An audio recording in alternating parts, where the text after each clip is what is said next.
ಎಲ್ಲರಿಗೂ ನಮಸ್ಕಾರ. ನನ್ನೆಲ್ಲ ಆತ್ಮೀಯ ಪ್ರೀತಿಯ 9ನೇ ತರಗತಿಯ ಮುದ್ದು ಮಕ್ಕಳೇ, ಈ ದಿನದ ಕನ್ನಡ ತರಗತಿಗೆ ನಿಮ್ಮೆಲ್ಲರಿಗೂ ಸ್ವಾಗತ. ಮಕ್ಕಳೇ, ನಾವು ಕಳೆದ ದಿನ ತರಗತಿಯಲ್ಲಿ 9ನೇ ತರಗತಿಯ ಕನ್ನಡ ಭಾಷಾ ಪಠ್ಯಪುಸ್ತಕದಲ್ಲಿ ಇರ್ತಕ್ಕಂತಹ ಭಾಗ 1ರಲ್ಲಿ ಬರುವಂತಹ 2ನೆಯ ಗದ್ಯ ಭಾಗ ಬೆಡಗಿನ ತಾಣ ಜೈಪುರ ಅನ್ನುವಂತಹ ಗದ್ಯ ಭಾಗವನ್ನು ನೋಡ್ತಾ ಇದ್ವಿ. ಅದರಲ್ಲಿ ಕೆ ಶಿವರಾಮ್ ಕಾರಂತರ ಲೇಖಕರ ಕವಿ ಪರಿಚಯವನ್ನು ನೋಡ್ಕೊಂಡ್ವಿ, ಆಶಯ ಭಾಗವನ್ನು ನೋಡ್ಕೊಂಡ್ವಿ, ಪದಗಳ ಅರ್ಥ, ಟಿಪ್ಪಣಿಗಳನ್ನು, ಪ್ರವೇಶ ಭಾಗವನ್ನು ನಾವು ನಿನ್ನೆ ದಿನ ತರಗತಿಯಲ್ಲಿ ಅಭ್ಯಾಸವನ್ನು ಮಾಡಿದ್ವಿ. ಅದಷ್ಟೇ ಅಲ್ಲದೆ ಕೂಡ ಸುಮಾರು 15 ವರ್ಷಗಳ ಹಿಂದೆ ಲೇಖಕರು ಜೈಪುರಕ್ಕೆ, ಪಿಂಕ್ ಸಿಟಿ ಅಂತ ಏನು ಕರಿತೀವಲ್ಲ, ಆ ಗುಲಾಬಿ ನಗರಕ್ಕೆ ಅವರು ತಮ್ಮ ಜೊತೆಗಾರಾಗಿರ್ತಕ್ಕಂತಹ ಶ್ರೀಪತಿಯನ್ನು ಕರೆದುಕೊಂಡು ರೈಲ್ವೆ ನಿಲ್ದಾಣಕ್ಕೆ ಹೋದಂಥ ಸಂದರ್ಭದಲ್ಲಿ 15 ವರ್ಷಗಳ ಹಿಂದೆ ಹೋಗಿದ್ರು. ಈಗ ಮತ್ತೆ ತಮ್ಮ ಶ್ರೀಪತಿಯನ್ನು ಕರೆದುಕೊಂಡು ಅಲ್ಲಿ ಹೋದಂತಹ ಸಂದರ್ಭದಲ್ಲಿ ಅವರ ಮಿತ್ರರಾಗಿರ್ತಕ್ಕಂತಹ ರೈಗಳು ಬಂದು ಅವರನ್ನು ರೈಲ್ವೆ ನಿಲ್ದಾಣದಲ್ಲಿ ಸ್ವಾಗತವನ್ನು ಮಾಡಿಕೊಂಡ್ರು. ಆ ಸ್ವಾಗತವನ್ನು ಮಾಡಿಕೊಂಡಾದ್ಮೇಲೆ ಅಷ್ಟು ಜನರು ಕೂಡಿಕೊಂಡು ರೈಗಳ ಮನೆಗೆ ಹೋದರು. ಅವರ ಮನೆ ಊರಾಚೆಗೆ ಇರ್ತಕ್ಕಂತಹ ಉಸುಕಿನಲ್ಲಿ ಏನಾಗಿತ್ತು, 4 ಕಡೆ ಉಸುಕು ತುಂಬಿರುವಂತಹ ಸ್ಥಳದಲ್ಲಿ ಅವರ ಮನೆ ಇತ್ತು.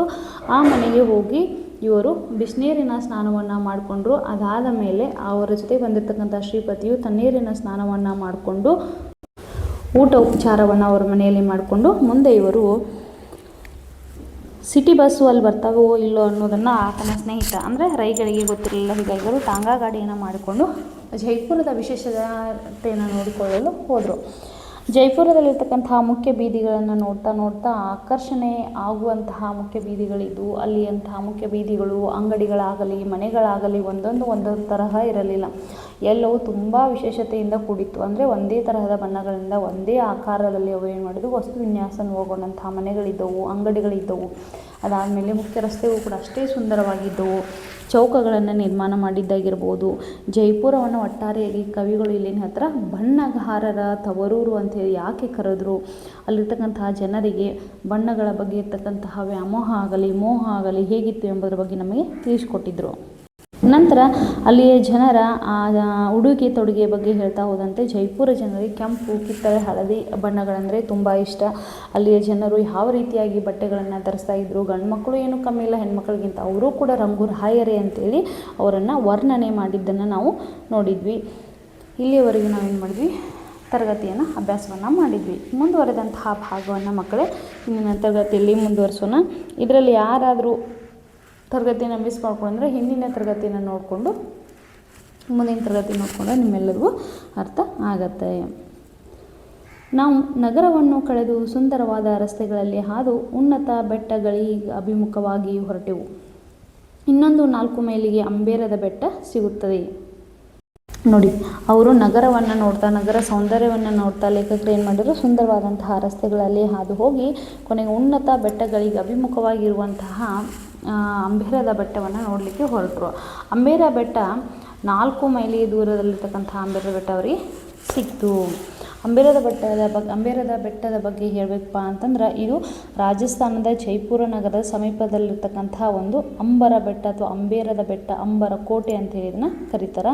ಇದೊಂದು ಭವ್ಯವಾದಂತಹ ಒಂದು ಬೆಟ್ಟ ಅಂತಲೇ ಹೇಳ್ಬೋದು. ಜೈಪುರದಿಂದ ಸುಮಾರು 11 ಕಿಲೋಮೀಟರ್ ದೂರ ಐತಿ. ಈ ಕೋಟೆಯನ್ನು ರಾಜ ಮಾನ್ಸಿಂಗ್ ನಿರ್ಮಿಸಲು ಆರಂಭವನ್ನು ಮಾಡಿದ.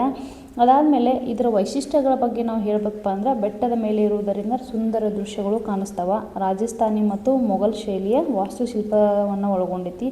ಅರಮನೆಗಳು, ಕೋಟೆಗಳು, ಸುಂದರವಾದಂತಹ ತೋಟಗಳನ್ನು ಒಳಗೊಂಡೈತಿ. ಒಟ್ಟಾರೆ ಇದರ ವಿಶೇಷತೆ ಏನಪ್ಪ ಅಂತಂದ್ರೆ, ಅಂಬರದ ಬೆಟ್ಟ ನೋಡಲಿಕ್ಕೆ, ಪ್ರವಾಸಿಗರಿಗೆ ನೋಡಲಿಕ್ಕೆ ಆಕರ್ಷಕವಾಗಿರ್ತಕ್ಕಂಥ ಒಂದು ಸ್ಥಳ. ಇಲ್ಲಿ ಎಲಿಫೆಂಟ್ ರೈಡ್, ಆನೆ ಸವಾರಿ ಕೂಡ ತುಂಬ ಪ್ರಸಿದ್ಧವಾದಂಥ ಆಗಿದೆ. ಅಂಬೇರದ ಬೆಟ್ಟ ಇತಿಹಾಸ, ಪ್ರಕೃತಿ, ವಾಸ್ತುಶಿಲ್ಪದ ಸಮನ್ವಯ ಅಂತಲೇ ನಾವು ಹೇಳ್ಬೋದು. ಮಕ್ಕಳೇ, ಇದು ನಿಮಗೆ ಗೊತ್ತಿರಲಿ ಅನ್ನೋ ಕಾರಣಕ್ಕಾಗಿ ಈ ವಿಷಯವನ್ನು ಹೇಳಿದೆ. ಬನ್ನಿ, ಲೇಖಕರು ಎಲ್ಲಿಗೆ ಹೋದರು, ಅಂಬೇರದ ಬೆಟ್ಟಕ್ಕೆ ಹೋದರು. ಅಂಬೇರ ಜೈಪುರದ ಪೂರ್ವಕಾಲದ ರಾಜಧಾನಿ. ನೋಡಿ, ಇದು ಜೈಪುರದ ಪೂರ್ವಕಾಲದ ರಾಜಧಾನಿಯಾಗಿತ್ತು. ಹಳೆಯ ಕೋಟೆ, ಅರಮನೆಗಳೆಲ್ಲ ಅಲ್ಲಿವೆ. ನೋಡಿ, ಅಲ್ಲಿ ಏನೇನದಾವಪ್ಪ ಅಂದ್ರೆ, ಹಳೆಯದಾದಂತಹ ಕೋಟೆಗಳದಾವ, ಅರಮನೆ ಸುಂದರವಾಗಿರ್ತಕ್ಕಂತಹ ಭವ್ಯವಾಗಿರ್ತಕ್ಕಂತಹ ಅರಮನೆಗಳು ಕೂಡ ಅಲ್ಲಿ ಅದಾವ. ಸಂಜೆ ಮುಂಜಾನೆಗಳಲ್ಲಿ ಅಲ್ಲಿಯ ಗುಡ್ಡ ಬೆಟ್ಟ ಹಾಗೂ ಕಣಿವೆಗಳು ಅಪೂರ್ವ ಮೋಹಕತೆಯನ್ನು ತಾಳುತ್ತವೆ. ನೋಡಿ, ಸಾಯಂಕಾಲ ಆದಂಥ ಸಂದರ್ಭದಲ್ಲಿ ಅಥವಾ ಮುಂಜಾನೆ ಅಲ್ಲಿ ಏನಾದರೂ ಬೆಳಗ್ಗೆ ಏನಾದರೂ ಹೋದ್ರೆ ಅಲ್ಲಿ ಬೆಟ್ಟದ ಮೇಲೆ ಈ ಅಂಬೇರದ ಬೆಟ್ಟ ಇರುವುದರಿಂದ, ಈ ಅಂಬೇರದ ಕೋಟೆ ಇರುವುದರಿಂದ ಏನೈತಪ್ಪ ಅಂದ್ರೆ ಅಲ್ಲಿ ನೋಡ್ತಕ್ಕಂತಹ ವಾತಾವರಣ ತುಂಬ ಮೋಹಕತೆಯನ್ನು ಒಳಗೊಂಡತಿ.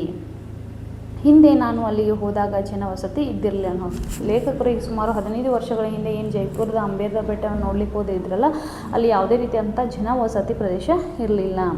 ಹಲವಾರು ಪ್ರಾಚೀನ ಗುಡಿ ಗೋಪುರಗಳು ಗೂಬೆಯ ಮನೆಗಳಾಗಿದ್ದವು. ನೋಡಿ, ಅಲ್ಲಿರ್ತಕ್ಕಂಥ ಹಲವಾರು ಅಂದರೆ ಹಳೆಯದಾಗಿರ್ತಕ್ಕಂಥ ಕಾಲದ ಪ್ರಾಚೀನ ಕಾಲದ ಗುಡಿ ಗೋಪುರಗಳು ಏನಿದೆ ಅವೆಲ್ಲವೂ ಗೂಬೆಗಳು ವಾಸ ಮಾಡ್ತಕ್ಕಂಥ ಮನೆಗಳು ಆಗಿದ್ದವು. ಅಂದರೆ ಅಲ್ಲಿ ಗೂಬೆಗಳು ಇದ್ದವು ಅಂತ ಹೇಳ್ತಿದ್ದಾರೆ. ಈಗ ಹಾಗಿಲ್ಲ. ಆದ್ರೆ ಈಗ ಏನಾಗೈತಿ, 15 ವರ್ಷ ಆದಮೇಲೆ ಬರ್ತಿದ್ದಾರಲ್ವ ಇಲ್ಲಿ ಲೇಖಕರು, ಹೀಗಾಗಿ ಅಲ್ಲಿ ಯಾವುದೇ ರೀತಿ ಗೂಬೆಗಳು ಇದ್ವೋ ಇಲ್ವೋ ಎಂಬುದನ್ನು ನೋಡೋಣ. ನೂರಾರು ಸಿಂಧಿ ಕುಟುಂಬಗಳು ಅಲ್ಲಿ ಮನೆ ಮಾಡಿಕೊಂಡಿವೆ. ನೋಡಿ, 15 ವರ್ಷಗಳ ಹಿಂದೆ ಲೇಖಕರು ಬಂದಾಗ ಏನಾಗಿತ್ತು, ಅಲ್ಲಿ ಯಾವುದೇ ರೀತಿಯಾದಂಥ ಜನವಸತಿ ಇರಲಿಲ್ಲ, ಗೂಬೆಗಳ ಪ್ರದೇಶ ಆಗಿತ್ತು ಅಂತ ಹೇಳ್ತಾರೆ. ಆದರೆ ಈಗಲಿಂತೆ ನೂರಾರು ಸಿಂಧಿ ಕುಟುಂಬಗಳಲ್ಲಿ ವಾಸ ಮಾಡ್ಕೊಂಡಾರ. ಅಂಬೇರದ ಬುಡದಲ್ಲಿ ಒಂದು ಪುಟ್ಟ ಕೆರೆಯ ನೋಟ ಸುಂದರವಾದ ನೋಟ. ನೋಡಿ, ಅಲ್ಲಿ ಅಂಬೇರದ ಬುಡದ ಅಂದರೆ ಅಂಬೇರದ ಕೋಟೆಯ ಕೆಳಗಡೆ ಅಂತಿ ಒಂದು ಪುಟ್ಟದಾಗಿರ್ತಕ್ಕಂಥ ಒಂದು ಕೆರೆ ಐತಿ. ಆ ಕೆರೆ ನೋಡಲಿಕ್ಕೆ ಹೇಗೈತಪ್ಪ ಅಂದ್ರೆ ಸುಂದರವಾಗಿರ್ತಕ್ಕಂಥ ಒಂದು ನೋಟವನ್ನು ಒಳಗೊಂಡತಿ. ಸುತ್ತಲಿನ ಮರಗಳಲ್ಲಿ ಎಳೆ ಹಸಿರು ತಳಿರುಗಳು ಚಿಗುರಿದ್ದು ಮರಗಳು ಹಚ್ಚಗೆ ಕಾಣಿಸುತ್ತಿದ್ದವು. ನೋಡಿ, ಆ ಸುತ್ತಲಿ ಅಲ್ಲಿ ಏನಾಗಿತ್ತು ಅಂದ್ರೆ ಕೆರೆಯ ಸುತ್ತಮುತ್ತ ಮರಗಳಿದ್ದು, ಅವೆಲ್ಲ ಮರಗಳು ಎಲೆ ಹಸಿರು ತಳಿರುಗಳಿಂದ ಚಿಗುರ್ತಾ ಇದ್ದವು, ಮರಗಳು ಹಚ್ಚ ಹಸಿರಾಗಿ ಕಾಣಿಸ್ತಾ ಇದ್ದವು. ಕೆರೆಯ ಮಗ್ಗುಲಿನಿಂದ ಮುಂದುವರೆದರೆ ಸುಂದರ ಉದ್ಯಾನವೊಂದು ಕಾಣಸಿಗುತ್ತದೆ. ಕೆರೆಯ ಮಗ್ಗುಲಿನಿಂದ ಮುಂದುವರೆದರೆ ಸುಂದರವಾದ ಉದ್ಯಾನವೊಂದು ಕಾಣಸಿಗುತ್ತದೆ. ನೋಡಿ, ಆ ಕೆರೆಯ ಪಕ್ಕದಲ್ಲಿ ಏನಾದರೂ ಅಲ್ಲಿ ದಾಟಿ ಹೋದ್ರೆ ಹಂಗೆ ಮುಂದುವರ್ತಾ ನೋಡ್ಕೊತ ಹೋದಂಥ ಸಂದರ್ಭದಲ್ಲಿ ಏನಾಗತ್ತಪ್ಪ ಅಂದ್ರೆ ಸುಂದರವಾಗಿರ್ತಕ್ಕಂಥ ಒಂದು ಉದ್ಯಾನ ಅಲ್ಲಿ ಸಿಗ್ತೈತಿ. ಬಳಿಯಲ್ಲಿ ಕೆಂಪು ಕಲ್ಲಿನ ಹಳೆಯ ಕಾಲದ ಸುಂದರ ಪ್ರತಿಮೆಗಳಿವೆ. ನೋಡಿ, ಅಲ್ಲಿ ಅದರ ಬಳಿಯಲ್ಲಿ ಏನೈತಪ್ಪ ಅಂತಂದ್ರೆ ಕೆಂಪು ಕಲ್ಲಿನಿಂದ ಕೂಡಿರ್ತಕ್ಕಂಥ ಹಳೆಯ ಕಾಲದ ಒಂದು ಸುಂದರ ಪ್ರತಿಮೆಗಳದಾವ. ಹಲವಾರು ಪ್ರತಿಮೆಗಳು ಅಲ್ಲಿ ಅದಾವ. ಪ್ರಾಚೀನ ರಜಪೂತ ಕೆತ್ತನೆಯ ಸರಳತೆ, ವೈಖರಿ, ಭವ್ಯತೆಗಳೆಲ್ಲ ಕಾಣಿಸುತ್ತವೆ. ನೋಡಿ, ಅಲ್ಲಿ ಏನು ಸುಂದರವಾಗಿರ್ತಕ್ಕಂತಹ ಪ್ರತಿಮೆಗಳದಾವ, ಹಲವಾರು ಕೋಟೆಗಳದಾವ, ಅಲ್ಲಿ ಏನು ಅರಮನೆಗಳು, ಏನು ಸಣ್ಣ ಪುಟ್ಟ ಆಗಿರ್ತಕ್ಕಂಥ ಅರಮನೆಗಳು ಏನೇನು ಅದಾವಲ್ಲ ಅಲ್ಲಿ, ಅವು ಎಲ್ಲದರಲ್ಲಿ ಒಂದು ವಿಶೇಷತೆ ಏನಪ್ಪ ಅಂತಂದ್ರೆ ರಜಪೂತ ಕೆತ್ತನೆಯ ಸರಳತೆಯನ್ನು ನಾವು ಕಾಣ್ಬೋದು. ಅವರ ಕಾರ್ಯವೈಖರಿಯನ್ನು ನಾವು ಆ ಭವ್ಯವಾದಂತಹ ಅರಮನೆಗಳಲ್ಲಿ, ಕೋಟೆಗಳಲ್ಲಿ ನಾವು ನೋಡ್ಬೋದು. ಉದ್ಯಾನವನ್ನು ಹಾಯ್ದು ದಿಡ್ಡಿಯ ಬಾಗಿಲೊಂದನ್ನು ದಾಟಿ ಕೋಟೆಯ ದಾರಿಯನ್ನು ಏರಿ ಹೋಗಬೇಕು. ನೋಡಿ, ಉದ್ಯಾನವನ್ನು ದಾಟಿ ಹೋದಂಥ ಹೋಗಿ ಅಲ್ಲಿ ದಿಡ್ಡಿಯ ಬಾಗಿಲು ಒಂದನ್ನು ದಾಟಿ ಹೋಗಬೇಕು. ದಿಡ್ಡಿಯ ಬಾಗಿಲು ಅಂತಂದ್ರೆ ಸಣ್ಣದಾಗಿರ್ತಕ್ಕಂಥ ಬಾಗಿಲು. ಅಂದ್ರೆ ಅಲ್ಲಿ ಏನು ನಾವು ಒಳಗೆ ಹೋಗಿರ್ತಕ್ಕಂತಹ ಏನು ಹೆಬ್ಬಾಗಿಲು ಅಥವಾ ಮುಖ್ಯ ದ್ವಾರದ ಬಾಗಿಲು ಅಲ್ಲೇನು ಮಾಡಿರ್ತಾರೆ, ಮುಚ್ಚಿದಂಥ ಸಂದರ್ಭದಲ್ಲಿ ಎಲ್ಲರೂ ನೋಡಲಿಕ್ಕೆ ಹೋಗಲು ಅವಕಾಶ ಮಾಡಿಕೊಡ್ಲಿಕ್ಕೆ ಸಣ್ಣದಾಗಿರುವಂತಹ ಬಾಗಿಲು ಅಥವಾ ಕಿರುದಾಗಿರುವಂತಹ ಬಾಗಿಲನ್ನು ಬಿಟ್ಟಿರ್ತಾರೆ. ಅದರ ಮುಖಾಂತರ ದಾಟಿ ಹೋಗಬೇಕು. ಏರುತ್ತಾ ಹೋದಂತೆ ಕೆಳಗಿನ ನೋಟ ರಮಣೀಯವಾಗುತ್ತಾ ಹೋಗುವುದು. ನೋಡಿ, ಮೇಲೆ ಏರ್ತಾ ಸಣ್ಣದಾಗಿರ್ತಕ್ಕಂಥ ಕಿರು ಬಾಗಿಲು ಏನೈತಿಲ್ಲ ಅದ್ರ ಮುಖಾಂತರ ದಾಟಿ ಹೋದಂಗೆ ಏನಾಕತ್ತಲ್ಲಿ ಸುಂದರವಾಗಿರ್ತಕ್ಕಂಥ ಅರಮನೆಯು ನಮಗೆ ಕಾಣಲಿಕ್ಕೆ ಸಿಗ್ತತಿ. ನಾವು ಅವಸರವಾಗಿ ಕೋಟೆಯನ್ನು ಸೇರಿದೆವು. ನೋಡಿ, ಅಲ್ಲಿ ಯಾರ್ಯಾರು ಹೋಗಿದಾರ, ಲೇಖಕರು ಅವರೆಲ್ಲರೂ ಸ್ನೇಹಿತರು ಕೂಡ ಹೋಗಿದಾರಲ್ವಾ, ಅಲ್ಲಿ ಅವರು ಬೇಗ ನೋಡಬೇಕು ಅಂತ ಅಂದ್ಕೊಂಡು ಅವ್ರು ಏನು ಮಾಡಿದ್ರು, ಕೋಟೆಯನ್ನು ಮುಟ್ಟಿದ್ರು. ಕೋಟೆಯ ಒಳಗೆ ಅರಮನೆಗೆ ಸಂಬಂಧಿಸಿದ ಸಭಾಂಗಣ, ದೇವಾಲಯ ಮೊದಲಾದವನ್ನು ಅಲ್ಲಿ 2-3 ಅಂತಸ್ತುಗಳಲ್ಲಿ ರಚಿಸಿದ್ದಾರೆ. ನೋಡಿ, ಆ ಕೋಟೆಯ ಒಳಗಡೆ ಏನೈತಿ, ಒಂದು ಅರಮನೆ, ಸುಂದರವಾಗಿರ್ತಕ್ಕಂತಹ ಭವ್ಯವಾಗಿರ್ತಕ್ಕಂತಹ ರಜಪೂತ ಶೈಲಿಯ ಒಂದು ಅರಮನೆ ಐತಿ. ಆ ಅರಮನೆಗೆ ಸಂಬಂಧಿಸಿದಂಥ ಸಭಾಂಗಣ, ದೇವಾಲಯ ಮೊದಲಾದವುಗಳನ್ನಲ್ಲಿ 2-3 ಅಂತಸ್ತುಗಳಲ್ಲಿ ಏನು ಮಾಡಿದಾರೆ, ಅಲ್ಲಿ ರಚಿಸಿದ್ದಾರೆ. ಲೇಖಕರು ಏನು ಹೇಳ್ತಾರಪ್ಪ ಅಂದ್ರೆ ಇಲ್ಲಿ 15 ವರ್ಷ ಹಿಂದೆ ಇರ್ತಕ್ಕಂತಹ ವಾತಾವರಣ ಮತ್ತು ಪ್ರಸ್ತುತ ಇರ್ತಕ್ಕಂತಹ ವಾತಾವರಣ ಬಗ್ಗೆ ಹೋಲಿಕೆ ಮಾಡಿ ಹೇಳ್ತಾರ. ಅರಮನೆಯ ಮೊದಲ ಅಂತಸ್ತಿನಲ್ಲಿ ಪುಟ್ಟ ದೇವಾಲಯವಿದೆ.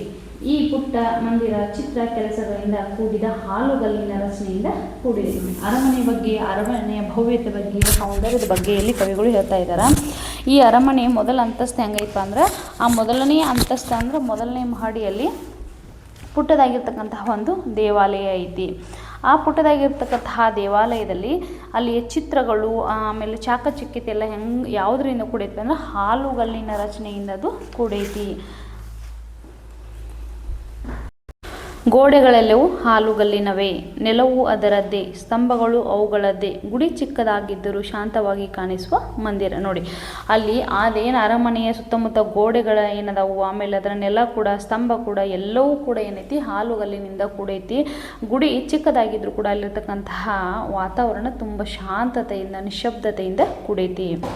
ಗುಡಿಯ ವಿಗ್ರಹ ಮಾತ್ರ ಆಕಾರ ಹಾಗೂ ಅಲಂಕಾರಗಳಿಂದ ಅಷ್ಟೊಂದು ಶೋಭಿಸದು. ನೋಡಿ, ಗುಡಿ ಚೆನ್ನಾಗೈತಿ, ಹಾಲುಗಳಿಂದ ಕೂಡಿರ್ತಕ್ಕಂತಹ ಚಿತ್ರಗಳಲ್ಲವ, ಆಮೇಲೆ ಅದರ ನೆಲ ಆಗಿರ್ಬೋದು, ಸ್ತಂಭ ಆಗಿರ್ಬೋದು, ಗೋಡೆ ಆಗಿರ್ಬೋದು, ಒಟ್ಟಾರೆಯಾಗಿ ಅರಮನೆಯಲ್ಲಿರ್ತಕ್ಕಂತಹ ಪುಟ್ಟ ದೇವಾಲಯ ಏನೈತಲ್ಲ ಮೊದಲನೇ ಮಹಡಿಯಲ್ಲಿ, ಅವೆಲ್ಲ ತುಂಬ ಅದ್ಭುತವಾಗಿ ಕಾಣಿಸಿದ್ರು. ಅಲ್ಲಿರ್ತಕ್ಕಂತಹ ವಿಗ್ರಹ ಆಗಿರ್ಬೋದು, ಆ ವಿಗ್ರಹ ಏನೈತಿ ಅಷ್ಟೊಂದು ಆಕಾರದಿಂದ ಕೂಡಿಲ್ಲ ಮತ್ತು ಅಲಂಕಾರಗಳಿಂದ ಅಂದ್ರೆ ಅಷ್ಟೊಂದು ಚೆನ್ನಾಗಿ ಕಾಣಿಸ್ತಾ ಇಲ್ಲ ಅಂತ ಲೇಖಕರು ಹೇಳ್ತಾ ಇದ್ದಾರೆ. ಇಲ್ಲಿಯ ಗುಡಿಯನ್ನು ನೋಡಿ ಮೇಲಿನ ಅಂಗಳವನ್ನೇರಿ ಹೋದರೆ ದೊಡ್ಡದೊಂದು ಸಭಾಂಗಣ ಬರುತ್ತದೆ. ನೋಡಿ, ಆ ಗುಡಿಯನ್ನು ನೋಡ್ಕೊಂಡು ನಾವು ಮುಂದೆ ಹೋದಂಗೆ ಅಲ್ಲಿ ಏನಾಕೈತಿ ಒಂದು ದೊಡ್ಡದಾಗಿರ್ತಕ್ಕಂಥ ಒಂದು ಸಭಾಂಗಣ ಬರ್ತೈತಿ. ಇದು ವಿಶಾಲವಾದ ಹಾಲುಗಲ್ಲಿನ ರಚನೆ. ಅದು ಯಾವ ರೀತಿಯಾಗಿತ್ತು ಅಂದ್ರೆ ವಿಶಾಲವಾಗಿದೆ, ತುಂಬ ಆಕಾರದಲ್ಲಿ ತುಂಬ ದೊಡ್ಡದಾಗಿರ್ತಕ್ಕಂಥ ಒಂದು ಹಾಲುಗಲ್ಲಿನ ರಚನೆ ಕೂಡ ಒಂದು ದೊಡ್ಡದಾಗಿರ್ತಕ್ಕಂಥ ಸಭಾಂಗಣ ಐತಿ. ಅದರ ಛಾವಣಿ ರಜಪೂತಾನದ ಶೈಲಿಯ ಕಮಾನು ಮತ್ತು ಕಂಬಗಳು ತುಂಬ ಲಲಿತವಾಗಿದ್ದು ಪರಸ್ಪರ ಹೊಂದಿಕೊಂಡು ಈ ರಚನೆಗೆ ಚೆಲುವನ್ನು ನೀಡಿವೆ. ನೋಡಿ, ಅಲ್ಲಿಯ ಛಾವಣಿ ಆಗಿರ್ಬೋದು, ಕಮಾನುಗಳಾಗಿರ್ಬೋದು, ಕಂಬಗಳಾಗಿರ್ಬೋದು ಎಲ್ಲವೂ ಕೂಡ ಏನಿದೆ ಪರಸ್ಪರ ಒಂದಕ್ಕೊಂದು ಹೊಂದ್ಕೊಂಡು ಅದರ ಮತ್ತಷ್ಟು ಸೌಂದರ್ಯವನ್ನು ಚೆಲುವಿಕೆಯನ್ನು ಹೆಚ್ಚೈತಿ. ರಜಪೂತಾನ ಶೈಲಿ ಅಂತಂದು ಏನಪ್ಪ ಮಕ್ಕಳೇ, ಇದೊಂದು ಪ್ರಾಂತೀಯ ರಾಜವಂಶೀಯ ಶಿಲ್ಪಕಲಾ ಶೈಲಿ. ಹೌದಾ, ಇದು ವಿಶಾಲವಾದಂತಹ ಅಂಕಣದಲ್ಲಿ ಲಲಿತವಾಗಿರ್ತಕ್ಕಂತಹ ಕಮಾನುಗಳಿರ್ತಾವ, ಪರಸ್ಪರ ಕಂಬಗಳನ್ನು ಒಳಗೊಂಡಂಥ ಹೊಂದಿಕೆಯಲ್ಲಿ ರಚನೆ ವಿನ್ಯಾಸ ಆಗಿರ್ತಕ್ಕಂಥ ಒಂದು ನಮೂನೆ ಶೈಲಿ ಅಂತ ಹೇಳ್ಬೋದು. ಇಲ್ಲಿಂದ 3ನೇ ಅಂತಸ್ತಿಗೆ ಹೋದರೆ ರಾಜರ ಅಂತಃಪುರವನ್ನು ನೋಡಬಹುದು. ನೋಡಿ, 1ನೇ ಅಂತಸ್ತು, 2ನೇ ಅಂತಸ್ತು ಮತ್ತು ಕೊನೆಗೆ 3ನೇ ಅಂತಸ್ತು ಹೋದರೆ ಏನಾಗುತ್ತೆ, ಅಲ್ಲಿ ರಾಜರ ಅಂತಃಪುರವನ್ನು ನೋಡ್ಬೋದು. ಇಲ್ಲಿನ ಕೆಲವು ಭಾಗಗಳಲ್ಲಿ ಚಂದ್ರಕಾಂತ ಶಿಲೆಯ ಸುಂದರ ಮಂಟಪಗಳಿವೆ. ಆ ರಾಜರ ಅಂತಃಪುರವನ್ನು ನೋಡಲಿಕ್ಕೆ ಹೋದಾಗ ಅಲ್ಲಿ ಚಂದ್ರಕಾಂತ ಶಿಲೆಗಳನ್ನು ಒಳಗೊಂಡಂತಹ ಸುಂದರವಾದಂತಹ ಮಂಟಪಗಳಿದಾವ. ಚಂದ್ರಕಾಂತ ಶಿಲೆ ಅಂತಂದರೆ ಚಂದ್ರ ಪ್ರಕಾಶದಿಂದ ಅವು ದ್ರವಿಸ್ತವ. ಆಮೇಲೆ ಇದು ಬಿಳಿಯ ಕಲ್ಲು, ಅಮೃತ ಶಿಲೆ ಅಂತ ಏನು ಕರಿತೀವಲ್ಲ, ಅದು ಚಂದ್ರಕಾಂತ ಶಿಲೆಯ ಕೂಡಿರ್ತಕ್ಕಂಥ ಸುಂದರ ಮಂಟಪಗಳಿದಾವ. ಶಿಲೆಯನ್ನು ಕೆತ್ತಿ ಬಣ್ಣದ ಕಲ್ಲುಗಳಿಂದ ಕೊರೆದು ತುಂಬಿಸಿದ ಲತಾ ಪುಷ್ಪಗಳ ಚಿತ್ರಾವಳಿಗಳು ಇವೆ. ಅಂದ್ರೆ ಆ ಶಿಲೆ ಏನು ಅಮೃತ ಶಿಲೆ ಅಂತ ಏನು ಕರಿತೀವಲ್ಲ, ಅಲ್ಲಿ ಬಣ್ಣ ಬಣ್ಣದ ಕಲ್ಲುಗಳಿಂದ ಕೊರೆದು ತುಂಬಿಸಿದಂಥ ಲತಾ ಪುಷ್ಪಗಳಿಂದ ಚಿತ್ರಗಳು ಅದಾವ. ಇನ್ನೊಂದೆರಡು ಚಾವಡಿಗಳು ಕನ್ನಡಿಯ ಚೂರುಗಳನ್ನು ಸುಣ್ಣದ ಗಾರೆಯಲ್ಲಿ ಅಂಟಿಸಿ ಚಿತ್ರ ವಿಚಿತ್ರ ಪ್ರತಿರೂಪಗಳನ್ನು ನಿರ್ಮಿಸಿ ಅಲಂಕರಿಸಿದಂತಹ ಕಂಬ, ಮುಚ್ಚಿಕೆಗಳುಳ್ಳ ರಚನೆ, ಕತ್ತಲಿನಲ್ಲಿ ದಿವಿಗೆ ಹೊತ್ತಿಸಿದಾಗ ಲಕ್ಷೋಪಲಕ್ಷ ಈ ಗಾಜಿನ ತುಣುಕುಗಳು ಚಾವಡಿಗೆ ನಕ್ಷತ್ರ ಲೋಕದ ಸೊಬಗನ್ನು ಕೊಡುತ್ತವೆ. ನೋಡಿ, ಇಲ್ಲಿ ಲೇಖಕರು ಏನು ಹೇಳ್ತಾ ಇದ್ದಾರಪ್ಪ ಅಂತಂದ್ರೆ, ಅಲ್ಲಿ ಏನು ಆ ಚಾವಡಿಗಳು ಏನದಾವಲ್ಲ ಸುಣ್ಣದ ಗಾರೆಯಲ್ಲಿ ಅಂಟಿಸತಕ್ಕಂತಹ ಚಿತ್ರ ವಿಚಿತ್ರ ಆಗಿರ್ತಕ್ಕಂತಹ ಪ್ರತಿರೂಪಗಳನ್ನು ನಿರ್ಮಿಸಿ ಅಲಂಕರಿಸಿದಂತಹ ಕಂಬಗಳದಾವ. ಆಮೇಲೆ ಅಲ್ಲಿಯ ರಚನೆ ಹೆಂಗೈತಪ್ಪ ಅಂತಂದ್ರೆ, ನಾವು ಕತ್ತಲೊಳಗೆ ಹೋಗಿ ದೀಪವನ್ನು ಹೊತ್ತಿಸಿದಂತಹ ಸಂದರ್ಭದಲ್ಲಿ ಇಲ್ಲಿ ಮುಚ್ಚಿಕೆ ರಚನೆ ಅಂತ ಕರಿತೀವಿ. ಕಟ್ಟಡ ರಚನಾ ವಿನ್ಯಾಸದ ಬಗೆ ಅಂತ ಹೇಳ್ಬೋದು, ಅಥವಾ ಪದರು ರೂಪದ ಹೊದಿಕೆಯ ಒಂದು ಕಟ್ಟಡದ ರಚನೆ. ಈ ಮುಚ್ಚಿಕೆಗಳುಳ್ಳ ರಚನೆಯಿಂದ ಏನು ಕುಡಿಯುತ್ತಲ್ಲ, ಅಲ್ಲಿ ನಾವು ಕತ್ತಲಾಗಿ ಹೋಗಿ ದೀವಿಗೆ ಅಂದರೆ ದೀಪವನ್ನು ಹೊತ್ತಿಸಿದಾಗ ಅಲ್ಲಿ ಲಕ್ಷೋಪಲಕ್ಷ ಅಂದ್ರೆ ಅನೇಕ ಲಕ್ಷ ಗಂಟಲೆ ಏನಂತ ಗಾಜಿನ ತುಣುಕುಗಳು ಕಾಣಿಸ್ತವೆ.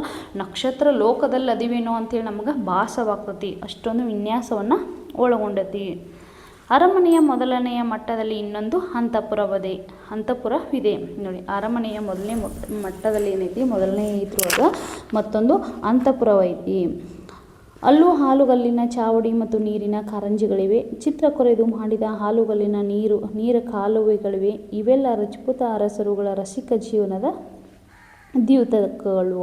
ನೋಡಿ, ಅಲ್ಲಿ ಏನು ಹೇಳ್ತಾರೆ, ಅರಮನೆಯ ಮೊದಲನೇ ಮಟ್ಟದೊಳಗೆ ಇನ್ನೊಂದು ಅಂತಃಪುರ ಐತಿ. ಅಲ್ಲಿಯೂ ಕೂಡ ಹಾಲುಗಳನ್ನ ಚಾವಡಿಯನ್ನು ನೋಡ್ಬೋದು, ನೀರಿನ ಕಾರಂಜಿಗಳನ್ನು ನೋಡ್ಬೋದು, ಆಮೇಲೆ ಚಿತ್ರದಿಂದ ಮಾಡಿರ್ತಕ್ಕಂತಹ ನೀರಿನ ಕಾಲುವೆಗಳನ್ನು ನೋಡ್ಬೋದು. ಇವುಗಳೆಲ್ಲ ನಾವು ನೋಡೋಕತ್ರ ರಜಪೂತರ ಅರಸರುಗಳು ಅವರ ಜೀವನವನ್ನು ಸಾರುವಂತಹ ಚಿತ್ರಗಳನ್ನ ಒಳಗೊಂಡಂಥ ಅರಮನೆಗಳನ್ನು ನಾವಲ್ಲಿ ನೋಡ್ಬೋದು.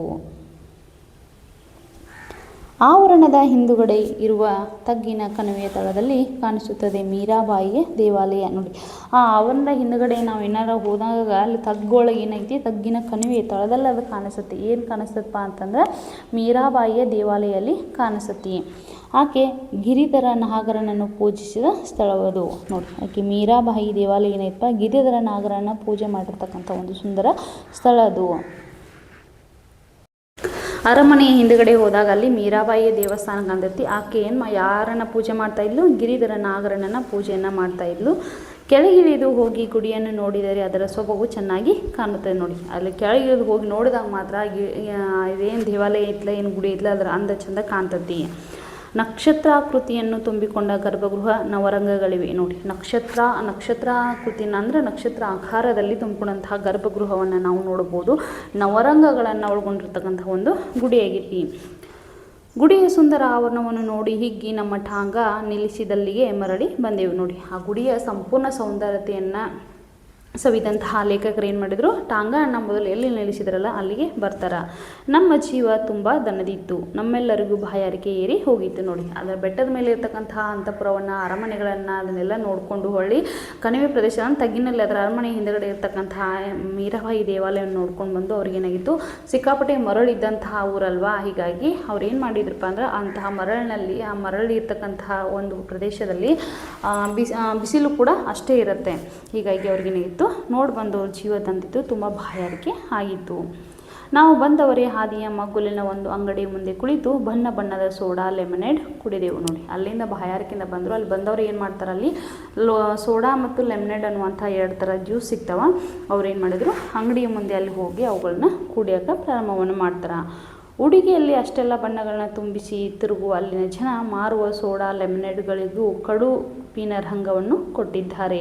ಅವನ್ನು ಕಂಡರೆ ಇದು ಶಾಯಿಯೋ ಪಾನೀಯವೋ ಎಂಬ ಭ್ರಮೆ ಉಂಟಾಗುತ್ತದೆ. ನಮ್ಮ ಪಾಲಿಗೆ ದೊರೆತ ಕುಡಿಯಬಹುದಾದ ಪಾನೀಯವೂ ಅದೊಂದೇ. ನೋಡಿ, ಅವ್ರಿಗೆ ಏನು ಅನಿಸ್ಬಿಡ್ತಪ್ಪ ಅಂದ್ರೆ ಒಟ್ಟಾರೆಯಾಗಿ ಕವಿಗಳಿಗೆ, ಲೇಖಕರಿಗೆ, ಈ ಜನ ತೊಡುವಂತಹ ಬಟ್ಟೆಯಲ್ಲಿ ಮಾತ್ರ ಬಣ್ಣವನ್ನು ಇಷ್ಟಪಡೋದಿಲ್ಲ. ಇವರು ಊಟ ಉಪಚಾರಗಳಲ್ಲಿಯೂ ಕೂಡ ಏನು ಮಾಡ್ತಾರೆ ಅಂದರೆ ಕುಡಿಯುವಂತಹ ಪಾನೀಯಗಳಲ್ಲೂ ಕೂಡ ಬಣ್ಣವನ್ನು ಇವರು ಇಷ್ಟಪಡ್ತಾರೆ. ಅಷ್ಟೊಂದು ದಟ್ಟದಾಗಿರ್ತಕ್ಕಂತಹ ಬಣ್ಣವನ್ನು, ರಂಗಾಗಿರ್ತಕ್ಕಂತಹ ಬಣ್ಣವನ್ನು ಇವರು ಇಷ್ಟಪಡ್ತಾರೆ ಅಂತ ಹೇಳಿ ಕವಿಗಳಿಗೆ ಅನಿಸುತ್ತೆ. ಅಂದರೆ ಅವರು ಏನು ಬಿಸಿಲಿನಿಂದ ಬಂದು ಬಾಯಾರಿಕೆ ಏನಾಗಿತ್ತಲ್ಲ, ಬಾಯಾರಿಕೆ ಆದ ಸಂದರ್ಭ ಸೋಡಾ ಮತ್ತು ಲೆಮನೇಡ್ಗಳನ್ನು ಕುಡಿತಾರೆ. ಅದು ಕೆಂಪು, ಹಳದಿಯೋ, ಕಿತ್ತಳೆಯೋ ಅಥವಾ ಮತ್ಯಾವುದೋ ಬಣ್ಣಗಳಿಂದ ಕುಡಿದಿತ್ತು. ಹೀಗಾಗಿ ಅವ್ರು ಏನು ಅನಿಸ್ತಾ, ಅವರಿಗೆ ಇವರು ಉಡುಗೆಯಲ್ಲಿ ಮಾತ್ರ ಬಣ್ಣಗಳನ್ನ ಇಷ್ಟಪಡೋದಿಲ್ಲ, ಇವರು ಕುಡಿಯುವಂತಹ ಪಾನೀಯಗಳಲ್ಲೂ ಕೂಡ ಬಣ್ಣವನ್ನು ಇಷ್ಟಪಡ್ತಾರೆ ಅಂತೇಳಿ ಲೇಖಕರು ಅಂದ್ಕೊಂಡ್ರು. ಸರಿ, ಮನೆಗೆ ಹೊರಟೆವು. ನೋಡಿ, ಅಷ್ಟೆಲ್ಲ ಅವ್ರು ಏನು ಮಾಡಿದ್ರು, ಪಾನೀಯಗಳನ್ನು ಕುಡಿದು ಅರಮನೆಗಳನ್ನು ನೋಡಿಕೊಂಡು ಸುತ್ತಾಡಿ ಕೊನೆಗೆ ಟಾಂಗ ಹತ್ತಿ ಅವ್ರು ಎಲ್ಲಿ ಹೋದರು, ಮನೆಗೆ ಬಂದರು. ಆಗ ಗೋದಳಿಯ ಸಮಯ. ನೋಡಿ, ಗೋದಳಿ ಸಮಯ ಅಂತ ಹೇಳಿದ್ವಲ್ಲ, ಸಂಜೆ ವೇಳೆ ಗ್ರಾಮೀಣ ಪ್ರದೇಶಗಳಲ್ಲಿ ದನಕರಗಳು ಮರಳಿ ಮನೆಯಿಂದ ಬರುವಂತಹ ಸಮಯ. ಅಂಥ ಸಮಯದಲ್ಲಿ ಅವುಗಳ ಗೊರಸಿನ ಘರ್ಷಣೆ ಐತಿ, ನೆಲದಿಂದ ಧೂಳು ಇರ್ತೈತೆ. ಅದು ಶುಭ ಕಾರ್ಯಗಳಲ್ಲಿ ಅಥವಾ ಪುಣ್ಯದ ಕಾರ್ಯಗಳು ಅಥವಾ ಪೂಜಾ ಕಾರ್ಯಗಳಿಗೆ ತುಂಬ ಶ್ರೇಷ್ಠವಾದಂಥ ಸಮಯ ಅಂತ ಹಳ್ಳಿಗಳಲ್ಲಿ ಜನ ಭಾವಿಸ್ತಾರೆ. ಟಾಂಗ ಕುದುರೆ ಮೆಲ್ಲಗೆ ನಮ್ಮ ಮಾನವೀ ಹೊರೆಯನ್ನು ಎಳೆದುಕೊಂಡು ಸಾಗುತ್ತಲಿತ್ತು. ಇಲ್ಲಿಂದ ಮುಂದೆ ತುಂಬ ಹೊಲಗಳಲ್ಲಿ ಕೋಳಿ ಕಾಗೆಗಳಿಗಿಂತ ಅಗ್ಗವಾಗಿ ಕಾಣಿಸುವ ನವಿಲಿನ ಹಿಂಡು. ನಿಜ, ನವಿಲುಗಳ ರಾಜ್ಯದಲ್ಲಿ ಬಣ್ಣದ ಕಣ್ಣು ಹುಟ್ಟಲು ರಜಪೂತಾನದ ಸ್ತ್ರೀಯರಿಗೆ ಬೇರೆ ಪ್ರೇರಣೆ ಬೇಕಿಲ್ಲ. ನೋಡಿ, ಅಲ್ಲಿ ನಮ್ಮ ಕಡೆ ಬಂದರೆ ಅಂತ ಕಾಗೆಗೆ, ಕೋಗಿಲೆ, ಗಿಳಿಗಳು, ಕೋಳಿ ಆಗಿರ್ಬೋದು, ಹಲವಾರು ರೀತಿಯಾದಂಥ ಪಕ್ಷಿಗಳನ್ನು ನೋಡ್ತೀವಿ. ಆದರೆ ಅಲ್ಲಿ ಏನಾಗಿತ್ತಪ್ಪ ಅಂತಂದ್ರೆ ಆ ಪ್ರದೇಶದಲ್ಲಿ ಹೆಚ್ಚಾಗಿ ಏನು ಕಾಣ್ತಾ ಇದ್ದು, ತುಂಬ ಹೊಲಗಳು, ಆ ಹೊಲಗಳಲ್ಲಿ ಹೆಚ್ಚಾಗಿ ನೋಡ್ತಿರೋದು ಅವರು ನವಿಲನ್ನು ಹೆಚ್ಚಾಗಿ ನೋಡ್ತಾರೆ. ಹೀಗಾಗಿ ನವಿಲನ್ನು 1-2 ನವಿಲಲ್ಲ, ಹಿಂಡುಗಟ್ಟಲ್ಲಿ ಏನು ಮಾಡ್ತಾರೆ, ನವಿಲುಗಳನ್ನು ನೋಡ್ತಾರೆ. ಅಲ್ಲಿ ನವಿಲುಗಳನ್ನು ನೋಡಿದರೆ ಆ ರಾಜ್ಯದಲ್ಲಿ ಏನಾಗುತ್ತೆ, ಬಣ್ಣದಂತಹ ನವಿಲುಗಳನ್ನು, ಅವುಗಳ ಪುಕ್ಕ ಆಗಿರ್ಬೋದು, ರೆಕ್ಕೆ ಆಗಿರ್ಬೋದು, ಅವುಗಳ ಪುಕ್ಕದಲ್ಲಿ ಸೌಂದರ್ಯವನ್ನು ನೋಡಿ ನವಿಲವನ್ನು ನೋಡುತ್ತಿರಲ್ವ ಮಕ್ಕಳೇ ನೀವು. ಹೀಗಾಗಿ ಅಲ್ಲಿ ಸ್ತ್ರೀಯರಿಗೂ ಅಂದ ಚಂದದಲ್ಲಿ ಅವ್ರು ಯಾರು ಏನು ಕಡಿಮೆ ಇಲ್ಲ ಬಿಡು ಅಂತೇಳಿ ಅವರು ಅನ್ಕೋತಾರೆ. ಮರುದಿನ ಬೆಳಿಗ್ಗೆ ಅಲ್ಲಿಗೆ ಸಮೀಪವಾಗಿರುವ ಜಂತರ್ ಮಂತರ್ ನೋಡಲು ಹೋದೆವು. ನೋಡಿ, ಅವತ್ತೊಂದು ದಿನ ಅವರು ಮನೆಯಲ್ಲಿ ಉಳಿದುಕೊಂಡು ರೆಸ್ಟನ್ನು ತಗೋತಾರೆ. ಅದಾದಮೇಲೆ ಮರನೇ ದಿನ ಬೆಳಗ್ಗೆಯಲ್ಲಿ ಹೋಗ್ತಾರೆ. ಅವರು ಜಂತರ್ ಮಂತರ್ ಅನ್ನುವಂಥ ಒಂದು ಖಗೋಳ ವೀಕ್ಷಣಾಲಯವನ್ನು ನೋಡಲಿಕ್ಕೆ ಹೋಗ್ತಾರೆ. ಜಂತರ್ ಮಂತರ್ ಹಳೆಯ ಕಾಲದ ಖಗೋಳ ವಿಜ್ಞಾನದ ಪರಿಶೀಲನಾಲಯ. ನೋಡಿ, ಈ ಜಂತರ್ ಮಂತರ್ ಎಷ್ಟು ವರ್ಷದ ಹಳೆಯ ಕಾಲದ್ದು ಹಿಂದಿಂದು. ಎಷ್ಟು ವರ್ಷದ ಹಿಂದಿನಪ್ಪ ಅಂದ್ರೆ 400ರಿಂದ 500 ವರ್ಷಗಳ ಪೂರ್ವದಲ್ಲಿ ಖಗೋಳ ಶಾಸ್ತ್ರಜ್ಞರು ಗ್ರಹ, ಸೂರ್ಯ, ಚಂದ್ರ, ತಾರಾಮಂಡಲಗಳನ್ನು ಅಳೆದು ಪರಿಶೀಲಿಸಿ ನೋಡುವ ಸಲುವಾಗಿ ಇಲ್ಲಿ ವಿಚಿತ್ರವಾದ ಸಾಧನಗಳನ್ನು ನೆಟ್ಟಿದ್ದಾರೆ. ನೋಡಿ, ಸುಮಾರು 400ರಿಂದ 500 ವರ್ಷಗಳ ಪೂರ್ವದಲ್ಲಿ ಆವಾಗನೇ ಅದು ನಿರ್ಮಾಣವಾಗಿತ್ತು ಅಂತ ಹೇಳ್ತಾರೆ. ನೋಡಿ 400-500 ವರ್ಷಗಳ ಹಿಂದೆ ವೈಜ್ಞಾನಿಕವಾಗಿ ಎಷ್ಟೊಂದು ಮುಂದುವರೆದಿತ್ತು ಎನ್ನುವುದನ್ನು ಇಲ್ಲಿ ಲೇಖಕರು ಹೇಳ್ತಾ ಇದ್ದಾರೆ. ಅಲ್ಲಿ ಏನೇನಿತ್ತಪ್ಪ ಅಂತಂದ್ರೆ ಗ್ರಹ ಆಗಿರ್ಬೋದು, ಸೂರ್ಯ ಚಂದ್ರ ತಾರಾಮಂಡಲಗಳನ್ನು ನಡುವೆ, ಭೂಮಿ ಮತ್ತು ಅವುಗಳ ನಡುವೆ ಇರ್ತಕ್ಕಂತಹ ದೂರವನ್ನು ನೋಡಲಿಕ್ಕೆ, ಪರಿಶೀಲನೆ ಮಾಡಿ ನೋಡಲಿಕ್ಕೆ ಅಲ್ಲಿ ಸಾಧನಗಳನ್ನು, ಉಪಕರಣಗಳನ್ನು ಅಲ್ಲಿ ಇಟ್ಟಿದ್ರು. ಇಂಥ 18 ವಿಧದ ಸಾಧನಗಳ ವಿಚಿತ್ರ ರಚನೆಗಳಿವೆ. ಅಲ್ಲಿ 100 ಸಾಧನಗಳನ್ನು, ಉಪಕರಣಗಳನ್ನು ಅಲ್ಲಿ ಏನು ಮಾಡಿದರು, ಇಟ್ಟಿದ್ರು ಆ ಖಗೋಳ ವೀಕ್ಷಣಾಲಯದಲ್ಲಿ. ಗಳಿಗೆ ಅಳೆಯುವುದಕ್ಕೆ, ಪ್ರತಿಯೊಂದು ತಿಂಗಳಿನಲ್ಲೂ ಸೂರ್ಯ ನಕ್ಷತ್ರಗಳ ಗತಿ ಪರಿಶೀಲಿಸುವುದಕ್ಕೆ ಏನೇನು ಏರ್ಪಾಟುಗಳಿವೆ, ಪ್ರತಿಯೊಂದು ಸಾಧನದ ಮೇಲೂ ಅವುಗಳ ಉಪಯೋಗ ಮತ್ತು ಕಾಲವನ್ನು ಅಳೆಯುವ ರೀತಿ ಮೊದಲಾದವುಗಳನ್ನು ನಮೂದಿಸಿವೆ. ನೋಡಿ ಅಲ್ಲಿ ಏನು ಮಾಡಿದ್ರಪ್ಪ ಅಂದ್ರೆ, ಆ ಖಗೋಳ ವೀಕ್ಷಣಾಲಯದಲ್ಲಿ ಏನು ಇಟ್ಟಿದ್ರಲ್ಲ, ಅಲ್ಲಿ ಇರ್ತಕ್ಕಂತಹ ಪ್ರತಿಯೊಂದು ಸಾಧನ ಮೇಲೆ ಅದು ಯಾವಾಗ ಸ್ಥಾಪನೆ ಆಯಿತು, ಅದರ ಕಾರ್ಯವೈಖರಿ ಏನು, ಅದನ್ನು ಸ್ಥಾಪಿಸಿದವರು ಯಾರು, ಹೀಗೆ ಹಲವಾರು ಅದರ ಪ್ರತಿಯೊಂದು ಮಾಹಿತಿಯನ್ನು ಅಲ್ಲಿ ಏನು ಮಾಡಿದರು, ಅಲ್ಲಿ ಹತ್ರ ಬರೆದ ಇಟ್ಟಿದ್ರು. ದೂರದರ್ಶಿಯ ಸಹಾಯವಿಲ್ಲದೆ ಬರಿಗಣ್ಣಿನಿಂದಲೇ ಖಗೋಳದ ಗ್ರಹಗಳ ಗತಿಯನ್ನು ಅಳೆಯಲು ಮಾಡಿದ ಈ ಸಾಧನಗಳು ಗಣಿತಕ್ಕೂ ಸೂಕ್ಷ್ಮ ಪರಿಶೀಲನೆಗೂ ಹಿರಿಯರು ಸಲ್ಲಿಸಿದ ಕಾಣಿಕೆ. ನೋಡಿ ಅಲ್ಲಿ ಏನು ಹೇಳ್ತಾರಲ್ಲ, ಅವುಗಳ ನಡುವೆ ಇರ್ತಕ್ಕಂತಹ ದೂರವನ್ನು, ಭೂಮಿಗೆ ಮತ್ತು ಗ್ರಹಗಳ ನಡುವೆ ಇರ್ತಕ್ಕಂತಹ ದೂರ ಎಷ್ಟಿತ್ತು, ಸೂರ್ಯನನ್ನು ನೋಡಲಿಕ್ಕೆ ಯಾವ ರೀತಿಯಾದಂಥ ಸಾಧನಗಳಿದ್ದವು, ಅವುಗಳನ್ನು ಸ್ಥಾಪನೆ ಮಾಡಿದವರು ಯಾರು, ಅದರ ಕಾರ್ಯವೈಖರಿ ಏನು, ಹೀಗೆ ಹಲವಾರು ಉಪಕರಣಗಳನ್ನು ಏನಿಟ್ಟಿದ್ರಲ್ಲ ಅವೆಲ್ಲವೂ ಕೂಡ ಗಣಿತಕ್ಕೆ ಸೂಕ್ಷ್ಮವಾಗಿರ್ತಕ್ಕಂತಹ ಪರಿಶೀಲನೆಗೆ ಹಿರಿಯರು ಸಲ್ಲಿಸಿದಂತಹ ಕಾಣಿಕೆ ಅಂತ ಹೇಳ್ತಾರೆ. ಅಂದರೆ ಪ್ರತಿಯೊಂದು ಸಾಧನಗಳು ತಮ್ಮದೇ ಆದಂತಹ ಕಾರ್ಯವೈಖರಿಯನ್ನು ಒಳಗೊಂಡಿದ್ದು, ಅಂದಿನ ಕಾಲದಲ್ಲಿ ವೈಜ್ಞಾನಿಕವಾಗಿ ಎಷ್ಟೊಂದು ಮುಂದುವರೆದಿತ್ತು ಆ ಸಾಧನಗಳ ಮಹತ್ವ ಎಂಬುದನ್ನು ಲೇಖಕರು ಹೇಳ್ತಾ ಇದ್ದಾರೆ. ಸೂರ್ಯ ನಡುಬಾನಿನಲ್ಲಿ ನಿಂತು ನಮ್ಮ ತಲೆಯನ್ನು ಕೊರೆಯುತ್ತಿದ್ದುದನ್ನಾದುದರಿಂದ ಇತರ ಸ್ಥಳಗಳನ್ನು ನೋಡುವ ಆಸೆ ಮರೆತು ಮನೆಗೆ ಓಡಿ ಬಂದೆವು. ನೋಡಿ ತುಂಬ ಮರುಭೂಮಿ ಬೇರೆ, ತುಂಬ ಬಿಸಿಲು ಬೇರೆ, ಹೀಗಾಗಿ ಅಲ್ಲಿ ಸಿಕ್ಕಾಪಟ್ಟೆ ಬಿಸಿಲಿದ್ದ ಕಾರಣ ಏನಾಗಿತ್ತಪ್ಪ ಅಂತಂದ್ರೆ, ಲೇಖಕರು ಈ ಬೇರೆ ಸ್ಥಳಗಳನ್ನು ನೋಡ್ಲಿಕ್ಕೆ ಹೋಗದೆ ಮತ್ತೇನು ಮಾಡಿಬಿಟ್ರು, ವಾಪಸ್ ಮನೆಗೆ ಬಂದುಬಿಟ್ರು.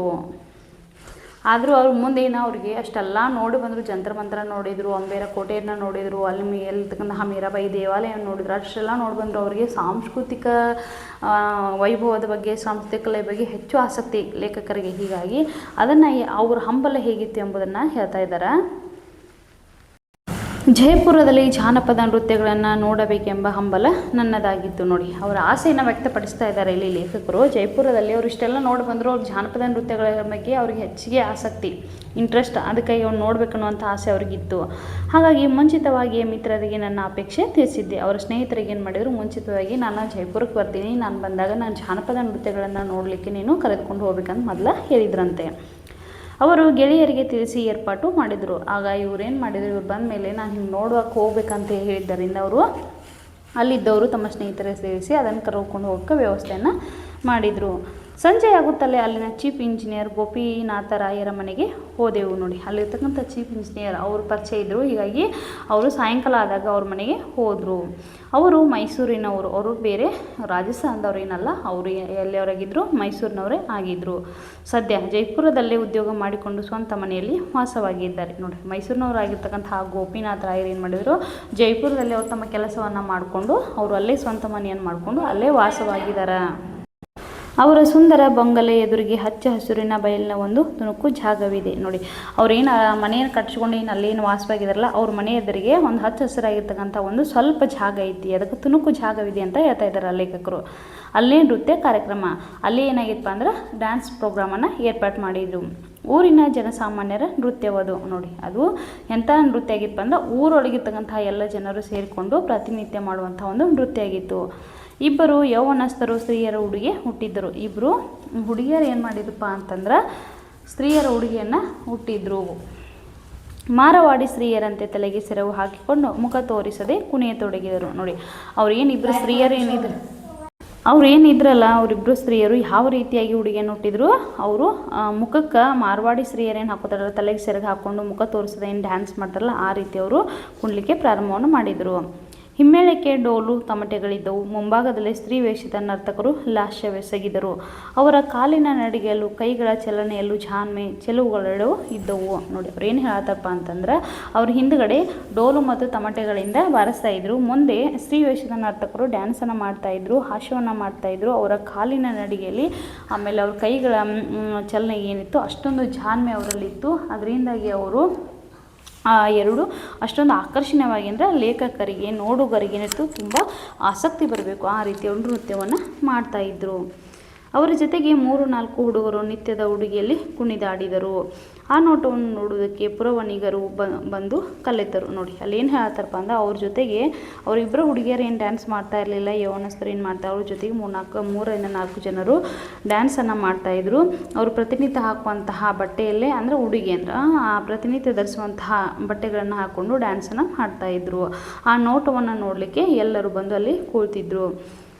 ನಮಗಾಗಿ ಒಂದೇ ದಿನದ ಏರ್ಪಾಟಿನಿಂದ ಈ ಕಾರ್ಯಕ್ರಮವನ್ನು ಏರ್ಪಡಿಸಿದ ಮಿತ್ರರಿಗೆ ನಾನು ತುಂಬ ಕೃತಜ್ಞನಾಗಿರುವೆ. ಕೆಲಸವಾದ ಮೇಲೆ ಗೋಪಿನಾಥರ ಆತಿಥ್ಯ ಸ್ವೀಕರಿಸಿ ಮನೆಗೆ ಮರಳಿದೆವು. ನೋಡಿ ನಾವು ನೋಡಲೇಬೇಕನ್ನುವಂತಹ ಉದ್ದೇಶದಿಂದ ನಾವೇನು ಮೊದಲೇ ಹೇಳಿದ್ವಲ್ಲ ಅವರಿಗೆ ಹೇಳಿದ್ದರಿಂದ ಒಂದೇ ದಿನದ ಕಾರ್ಯಕ್ರಮವನ್ನು ಮಾಡಿದರು. ಹೀಗಾಗಿ ಅವರು ಮಾಡಿರ್ತಕ್ಕಂಥ ಒಂದು ದಿನದ ಕಾರ್ಯಕ್ರಮಕ್ಕೆ ನಾನು ಕೃತಜ್ಞತೆಯನ್ನು ಅವರಿಗೆ ಸಲ್ಲಿಸ್ತೀನಿ. ಕೆಲಸವಾದ ಮೇಲೆ ನಾವು ಗೋಪಿನಾಥರ ಮನೆಗೆ ಹೋಗಿ ಅವರ ಆತಿಥ್ಯವನ್ನು ಸ್ವೀಕರಿಸಾದ್ಮೇಲೆ ಹೊಳ್ಳಿ ಮತ್ತು ಮರಳಿ ನಾವು ನಮ್ಮ ಮನೆಗೆ ಬಂದು ಅಂತ ಲೇಖಕರು ಹೇಳ್ತಾ ಇದ್ದಾರೆ. ಮುಂದೆಲ್ಲ ಅವಸರದ ಊಟ. ನೋಡಿ ಅವರು ಮುಂದೆ ಏನು ಮಾಡಿದ್ರು, ಅವಸರದಿಂದ ಊಟವನ್ನು ಮಾಡಿಕೊಂಡು ಅವಸರದ ಓಟವನ್ನು ಮಾಡಿಕೊಂಡು ನಾವು ಧಾವಿಸಿ ಬರುವುದರೊಳಗಾಗಿ ದಿಲ್ಲಿಗೆ ಹೋಗುವ ರೈಲು ಬಂಡಿ ಬಂದಿತ್ತು. ಮಿತ್ರರ ಕೈಗಳ ಸತ್ಕಾರಕ್ಕೆ ವಂದನೆ ಸಲ್ಲಿಸಿ ಬಂಡಿಯನ್ನೇರಿ ಮೇಲಂತಸ್ತಿನಲ್ಲಿ ಹಾಸಿಗೆ ಬಿಡಿಸಿದೆವು. ನಮಗೆ ಬೆಳಗಾದದ್ದೇ ದೆಹಲಿಯನ್ನು ಸಮೀಪಿಸಿದಾಗ. ನೋಡಿ ಅವ್ರು ಏನು ಅಲ್ಲಿ ಜಾನಪದ ನೃತ್ಯವನ್ನು ನೋಡಿಕೊಂಡು ಕೊನೆಗೆ ಏನು ಬಂದಾದಮೇಲೆ ತುಂಬ ಅವಸರವಾಗಿ ಅಲ್ಲಿ ರೈಲು ನಿಲ್ದಾಣಕ್ಕೆ ಬರ್ತಾರೆ. ರೈಲು ನಿಲ್ದಾಣಕ್ಕೆ ಬರುವಷ್ಟು ಅವರಿಗೆ ದೆಹಲಿಗೆ ಹೋಗುವಂತಹ ಅವರ ರೈಲು ಬಂದು ನಿಂತಿತ್ತು. ಆಮೇಲೆ ಅವರ ಸ್ನೇಹಿತರಾಗಿದ್ದಂತಹ ರೈಲಿಗೆ ಏನು ಮಾಡಿದರು, ಇಲ್ಲಿವರೆಗೆ ನಮಗೆ ತುಂಬ ಆತಿಥ್ಯವನ್ನು ತುಂಬ ಚೆನ್ನಾಗಿ ಮಾಡಿದ್ರಿ ಅಂಥೇಳಿ ಅವರಿಗೆ ವಂದನೆಯನ್ನು ಸಲ್ಲಿಸಿ ಆ ರೈಲು ಗಾಡಿಯನ್ನು ಹತ್ತಿ ಕುಳಿತುಕೊಳ್ತಾರೆ. ಮೇಲಂತಸ್ತಿನೊಳಗೆ ಮೊದಲ ಟಿಕೆಟ್ ರಿಸರ್ವ್ ಮಾಡಿದ್ದರಿಂದ ಅಲ್ಲಿ ಮಲ್ಕೊಂಡ್ಬಿಡ್ತಾರೆ. ಹೊಳ್ಳಿ ಅವ್ರಿಗೆ ಎಚ್ಚರ ಆದಾಗ ಅವ್ರು ಎಲ್ಲಿದ್ದರು, ದೆಹಲಿ ಒಳಗೆ ಇದ್ದರು. ನೋಡಿ ಮಕ್ಕಳೇ, ಇಂದಿನ ತರಗತಿಯಲ್ಲಿ ಶಿವರಾಮ್ ಕಾರಂತರವರು ಜೈಪುರಕ್ಕೆ ಹೋಗಿ ಅಲ್ಲಿ ತಾವು ಕಂಡು ಕೇಳಿದಂತಹ ಅನುಭವನ ನಮ್ಮೊಂದಿಗೆ ಹಂಚ್ಕೊಂಡಿದ್ದಾರೆ. ನಾವು ಕೂಡ ಅವರ ಜೊತೆಗೆ ಹೋಗಿ ಜೈಪುರವನ್ನು ಸುತ್ತಾಡಿ ಬಂದ್ವಿ ಅಂತ ಹೇಳ್ತಾ ಇಂದಿನ ತರಗತಿ ನಿಮ್ಮೆಲ್ಲರಿಗೂ ಅರ್ಥವಾಗಿದೆ ಅಂತೇಳಿ ನಾನು ಭಾವಿಸ್ತಾ ನನ್ನ ತರಗತಿಗೆ ವಿರಾಮವನ್ನು ನೀಡ್ತಾ ಇದ್ದೀನಿ. ಎಲ್ಲರಿಗೂ ನಮಸ್ಕಾರ.